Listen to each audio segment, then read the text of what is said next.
हमारे शास्त्रों में, हमारे वेदों में भगवान का नाम कितना इंपॉर्टेंट रखता है, वो सिर्फ राम सेतु ही सिद्ध करने में काफी है कि राम के नाम से पत्थर निकल गए। और जब भगवान ने उस पत्थर को लिखे हुए को डाला था तो वो बैठ गया था और हनुमान जी हंस रहे थे।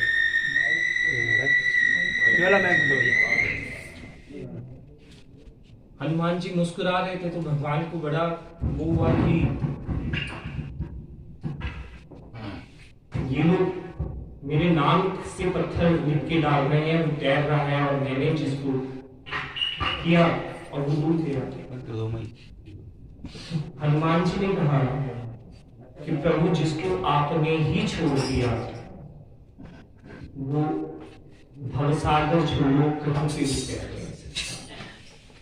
तो हमारा उद्देश्य यही है, सोच है कि भगवान का हरिनाम संकीर्तन जितना ज्यादा कर सके उतना बढ़िया। जगन्नाथ रथ यात्रा के बारे में आपको बता दूं, 9वीं रथ यात्रा है, 2 वर्ष से कोरोना काल में हम लोग नहीं कर पाए उसको। और सबसे बड़ी बात यह है कि जितनी कीर्तन जब हम एक साथ करते हैं तो जहां तक उसकी ध्वनि जाती है उतना पॉजिटिविटी फैलता है, उतना जो हमारा पॉजिटिव विचार आते हैं, नेगेटिविटी हमारे से दूर जाती है। ठीक है, तो ये हमारा एक प्रयास है साल में एक रथ यात्रा का।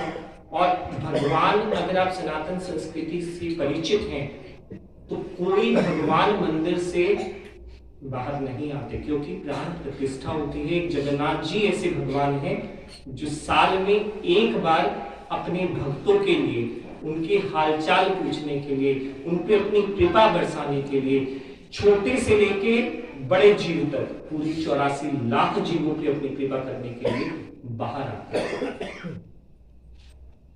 अगर रथ यात्रा की मैं बात करूं, रथ यात्रा सबसे पहले जब सूर्य ग्रहण लगा था, भगवान अपने परिवार के साथ कुरुक्षेत्र आए थे।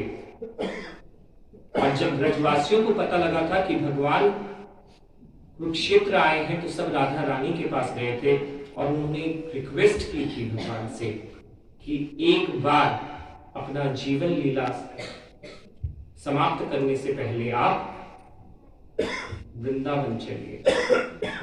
तब भगवान बलभद्र और सुभद्रा देवी के साथ रथ पे आरूढ़ हुए थे, तो खुशी के मारे उन्होंने रथ के घोड़े हटा दिए थे और उसको खींचते हुए कुरुक्षेत्र से वृंदावन लेके गए। शास्त्रों में, खासकर स्कंद पुराण में कहा गया है कि भगवान जगन्नाथ जी, क्योंकि कलयुग के भगवान, जगन्नाथ जी का रथ पे आरूढ़ जो दर्शन कर ले और उस रस्से को खींचे और बाद में महाप्रसाद पाए जगन्नाथ जी का, वो मां के गर्भ से मुक्ति, मैं मनुष्य जन्म से मुक्ति नहीं कह रहा हूं, समझने वाली है, मां के से उसको मुक्ति मिल जाती है। मतलब जितनी जीव है 84 लाख, आपको उससे मुक्ति मिल जाएगी। ये हमारे स्कंद पुराण में लिखा हुआ है। तो ये हमारा सौभाग्य है कि जगन्नाथ जी रथ पर आरूढ़ होकर सब पे अपनी कृपा दृष्टि बरसाने आते हैं। और हमारा यही प्रयास रहता है कि ज्यादा से ज्यादा भक्तों पे भगवान की कृपा बरसे। तो इसीलिए हम आप सभी को आमंत्रित करने आए हैं। 5 नवंबर को हमारी जगन्नाथ रथ यात्रा है और ये 4 का भी है, हमें बता देता हूँ। 4 तारीख को भी कीर्तन होता है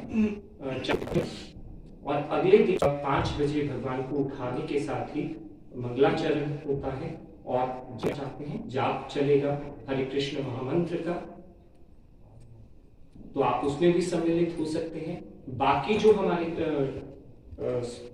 कार्यक्रम है 9:30 बजे भगवान झूलते नाचते अपने रथ के लिए मंदिर से बाहर निकलेंगे, जिसको हम पहाड़ी कहते हैं। उसके बाद महाआरती होगी, 56 भोग भगवान को लगाया जाएगा और ठीक 10:30 बजे भगवान की जगन्नाथ रथ यात्रा प्रारंभ हो जाएगी। स्थान बद्रीपुर शिव मंदिर से ये प्रारंभ होगी और पांवटा मेन बाजार होते हुए विश्वकर्मा चौक पे आके विश्वकर्मा मंदिर पे समापन होगी, जहां पे भगवान का फिर से महाप्रसाद होगा और भगवान की महाआरती के साथ यात्रा का समापन किया जाएगा। तो हमारी आप सभी से विनम्र विनती है कि आप इस जो रथ यात्रा है उसमें सहयोग आपने वो टाइम बताना।